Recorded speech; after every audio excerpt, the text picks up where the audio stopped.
all the time thinking about the cost and the patient safety. Patient safety must trump everything, but obviously we all need to perform in a cost-contained environment as well.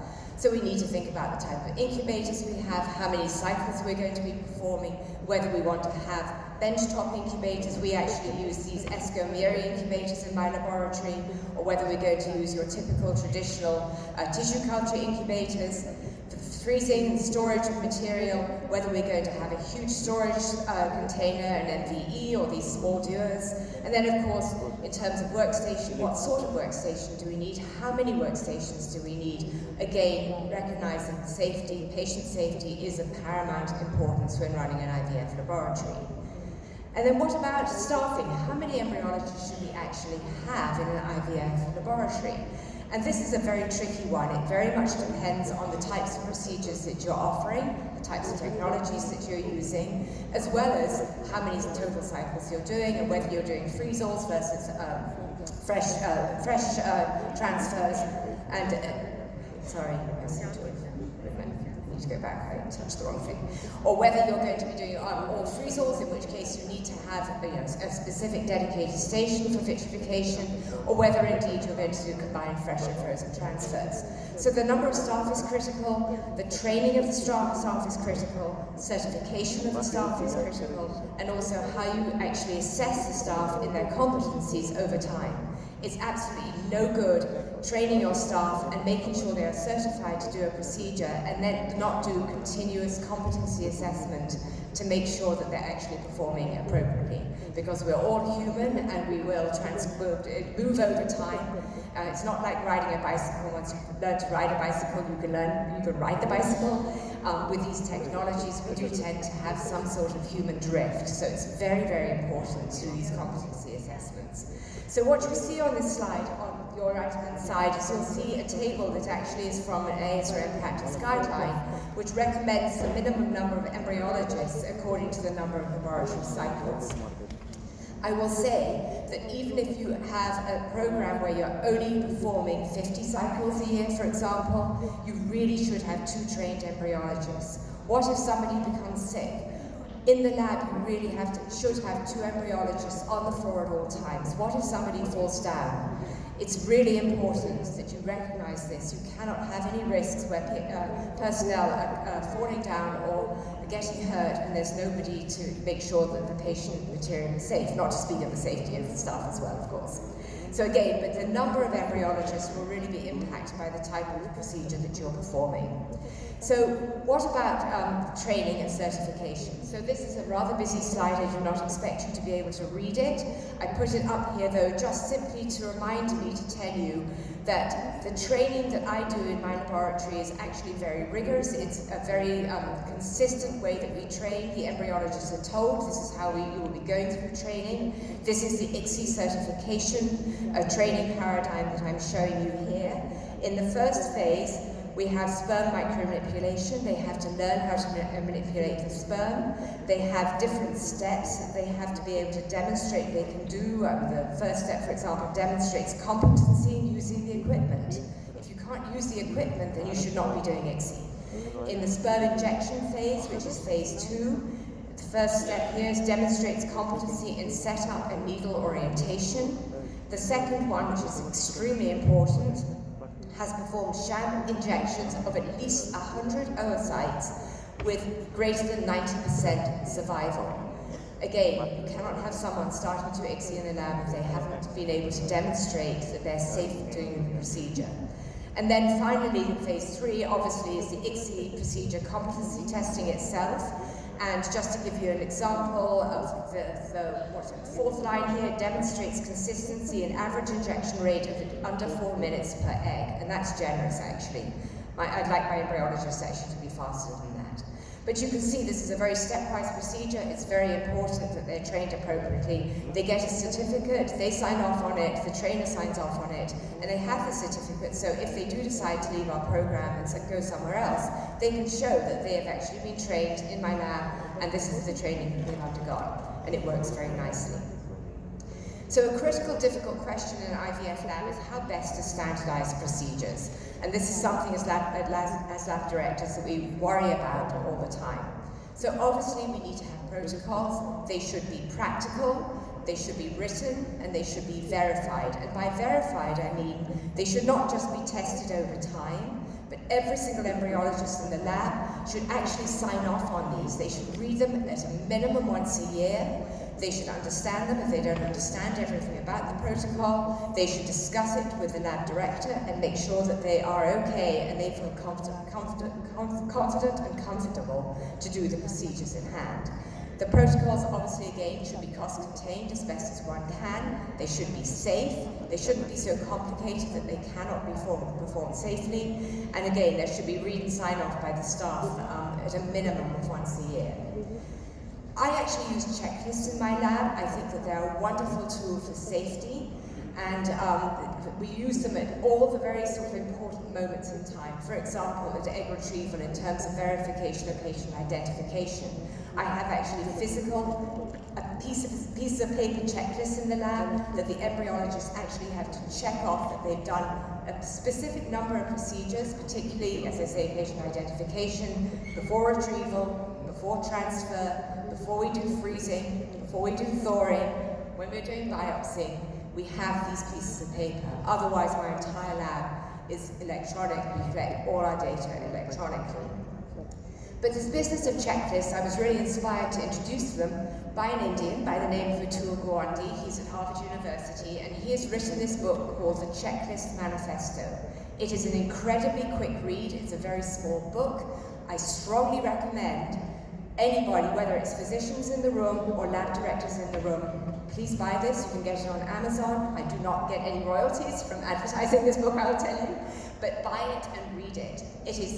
Everything makes so much sense. It is just a couple of hour read.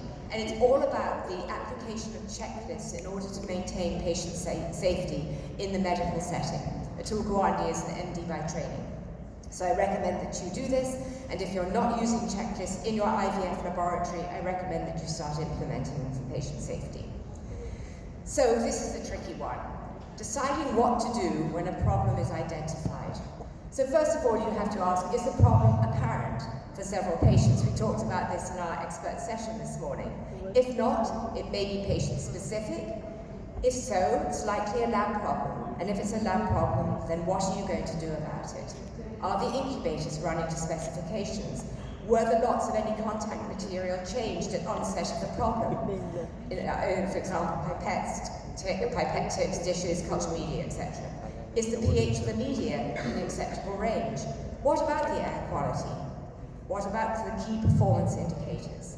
All these things should be done. You should have a checklist again. You should rigorously go through from top to bottom.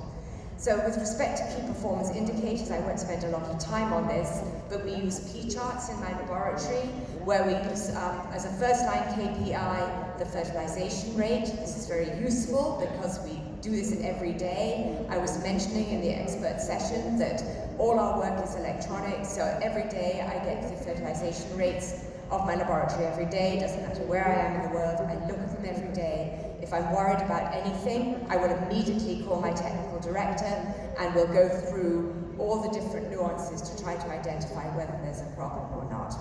It may well be patient-specific and absolutely nothing to do with the lab whatsoever, but I want that assurance that if it's not due to the lab, I want to be assured that that is the case.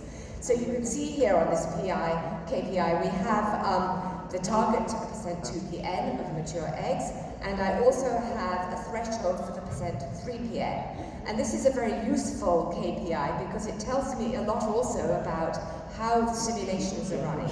Because if the stimulations are going out of whack for whatever reason, then we can expect a higher 3PN rate, generally speaking, particularly if the triggers are being done too late and the follicle sizes are large. You tend to get post-mature eggs and they're much more susceptible to being fertilized by more than one sperm. So that's a useful additional KPI. And then, of course, we also look at embryo quality. We have two different P-charts for embryo quality. I'll just show you this one here, which is the percentage of embryos on day 3 that are 7 cells or more. And you can see the lines here, the blue and the brown lines. I didn't mention it on the previous graph, but these are the confidence limits, just 2 standard deviations. And so if there is a drift down below the lower standard deviation, then work needs to be done. I will tell you that quite frequently, probably at least 7 times out of 10, we'll never identify in the lab what's actually happened, which might have caused the drop. But you have to do the work, and you've got to do the work very rigorously and carefully, and try to do your best to at least to assure yourself that there does not seem to be any problem in the laboratory. So there has to be this active, constant monitoring of lab performance and corrective action that's indicated as essential for maximizing embryo potential at all times. So what about when to perform ICSI? And this is, again, a very tricky one. There are many programs in the United States that will do ICSI on every single egg for every patient. In my program, we do not think that that is appropriate. We will perform ICSI selectively based on specific criteria. As I said in the expert session, I firmly believe that the less that you tamper and fiddle with the gametes and the embryos, the better your lab is going to run. These cells are not designed to be out of the dark. I mean, they're designed to be inside and very cosily in the dark in a physiological environment anyway. They're not designed to be out and be exposed to light, let alone with all the manipulations that we perform. So when should ICSI be used? No evidence for male factor infertility, question mark. Should we be using it? Should we be using it for mild male factor infertility when there's one semen abnormality as classified by WHO? What about pterizospermia? What about a history of low fertilization or no fertilization on a previous cycle? And what about cases with low oocyte yield, in other words, with 5 or fewer oocytes? So I won't spend a lot of time on this, but there is now robust evidence to show that in the setting of no male factor, there is no benefit whatsoever to doing ICSI. And I'll repeat that because I don't know in the room how many of you may be doing ICSI on every patient. But the evidence is robust enough for me to stand here and say that there is no evidence to use ICSI in the setting of non-male factor. And you can see here the forest plot, and you can see on the left-hand side of the, your right-hand side of the forest plot, you can see that actually the odds ratio at 1.25 is actually sitting in favor of IVF, albeit not significantly different, the confidence limits are crossing 1. So in some respects you might actually say to yourself, well, perhaps this is suggesting that there actually might be some harm in actually physically performing the ICSI procedure itself, let alone actually with the pregnancy rates. So this is the implantation rate forest plot, this is the clinical pregnancy rate forest plot, and you will see here there's actually an advantage to doing IVF in the setting of no male factor, suggesting that perhaps ICSI does do some damage to the oocyte when you actually do the injection procedure. We must remember when we're talking about all this, and perhaps the clinicians in the room don't necessarily appreciate this, the diameter of an egg is the diameter of a human hair on average. It's about 110 microns. The diameter of a sperm head is 2 to 3 microns. This is microsurgery when we're performing this procedure. Of course, the egg is the largest cell in the body, but it's still microsurgery. And when we're putting an injection pipette into the egg, it is actually a shocking thing for the egg to actually be able to tolerate. So I really wasn't surprised to see this meta-analysis and see the data from this meta-analysis, and I think it's sobering. So in non-male factor patients, IVF is recommended. So what about all the other conditions? So this data here, we're actually putting this together to publish it now. We've done very substantial systematic reviews on many different settings of patients to ask when ICSI might be appropriate. And what you can see here, that in the setting of mild male factor, our analysis showed that ICSI might be appropriate. And in the setting of a history of low or failed fertilization, we believe it's appropriate. But in the setting of no evidence of male factor, as I said, teratospermia, low oocyte yield, the data does not support performing ICSI. You can see here on this slide, and I'm noticing the time, I had about half the slides that Marcel had, but apparently I talk more in each slide. But you can see on this slide, I'm showing you the criteria that we use for taking a patient to IVF, generally speaking, versus taking a patient to ICSI. And I will say, although I don't generally share my slides, I'm happy to share a few slides with you if you'd like to have slides such as this, which give you these criteria, if you think this might be helpful. My email address was on the very first slide.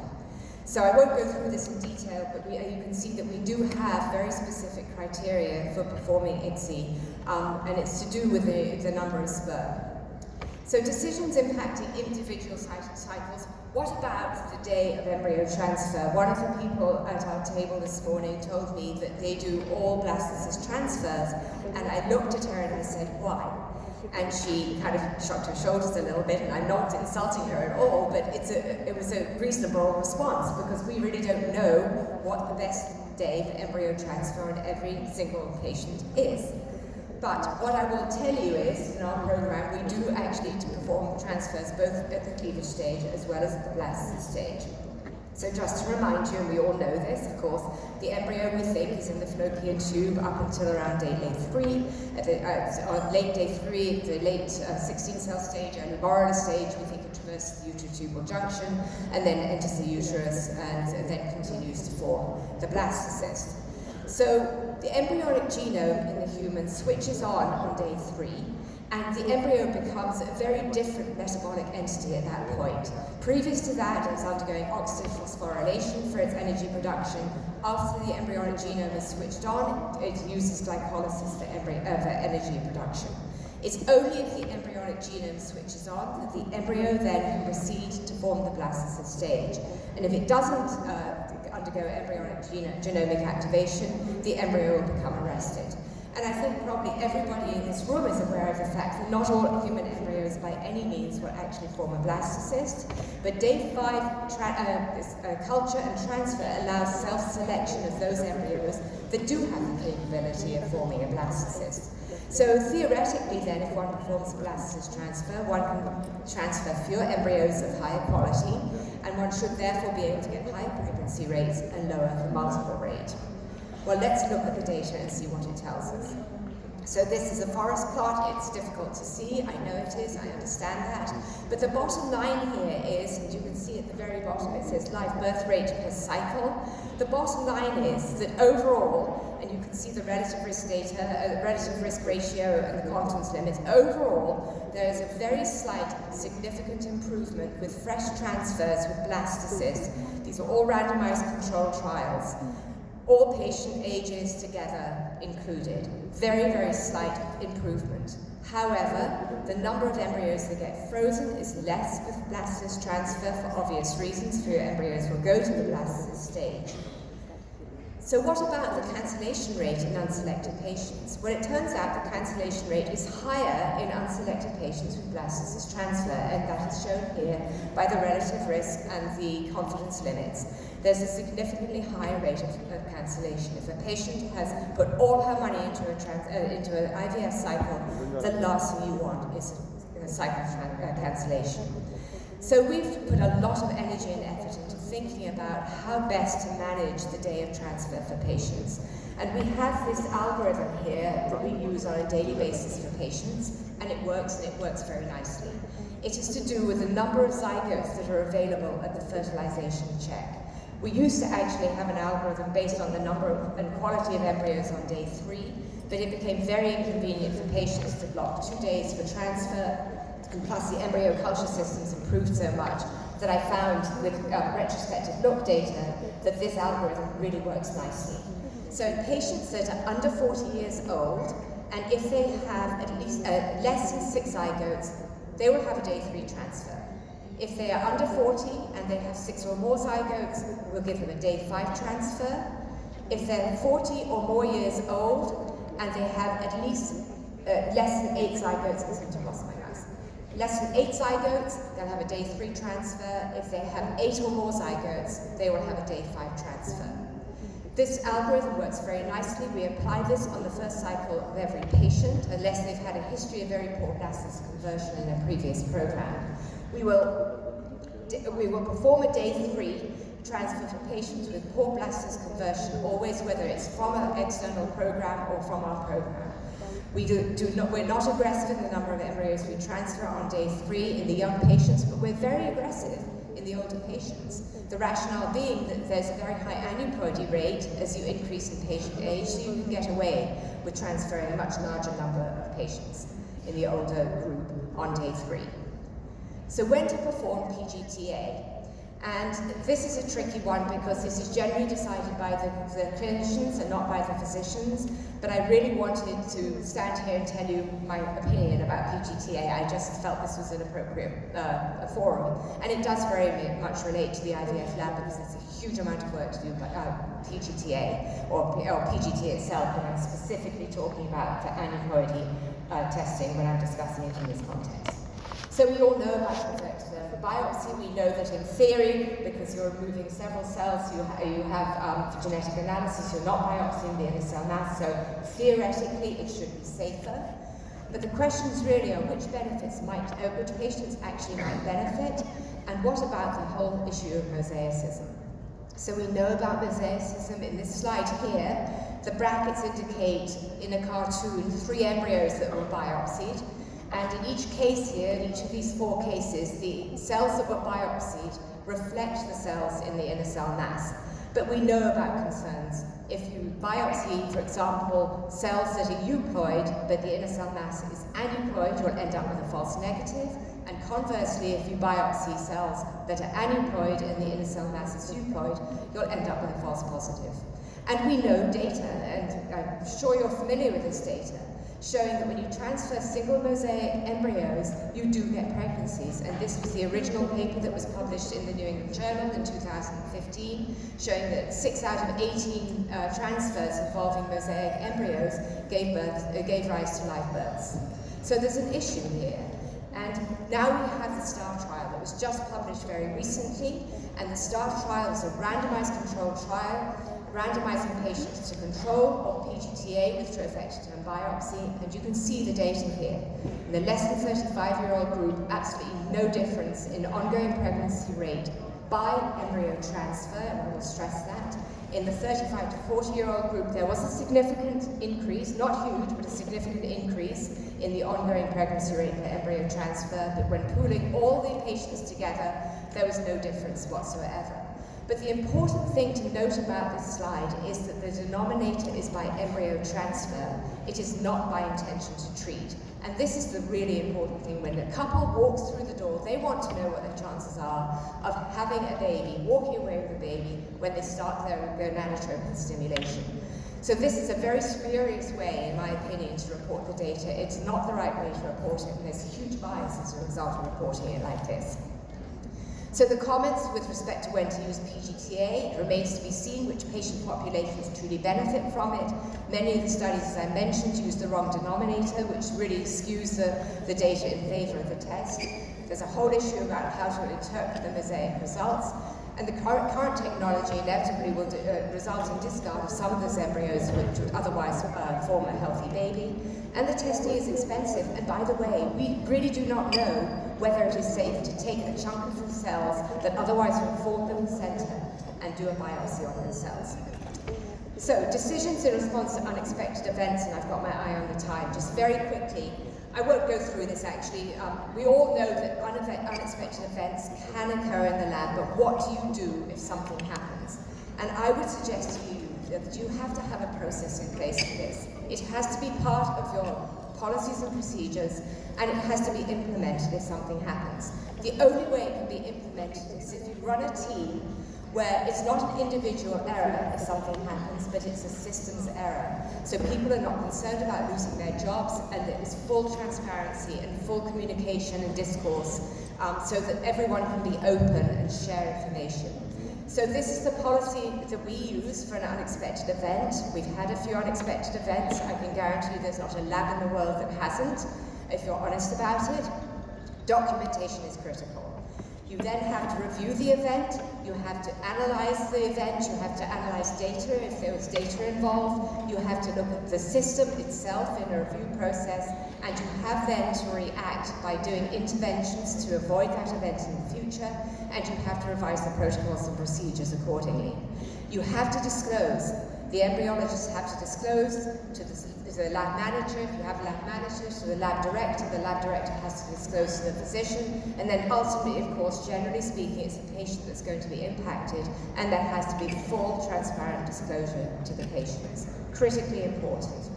So in summary then, the IVF labs we all know is technology driven, it's a complex manufacturing plant, we're taking 2 pieces of raw material, sperm and eggs, we're creating an embryo. Difficult decisions are required for effective operation of the lab, including what equipment to use, what type of staff, how many staff, how you train them, how you certify them, how you undertake competency evaluations of them, how to ensure consistency and performance over time.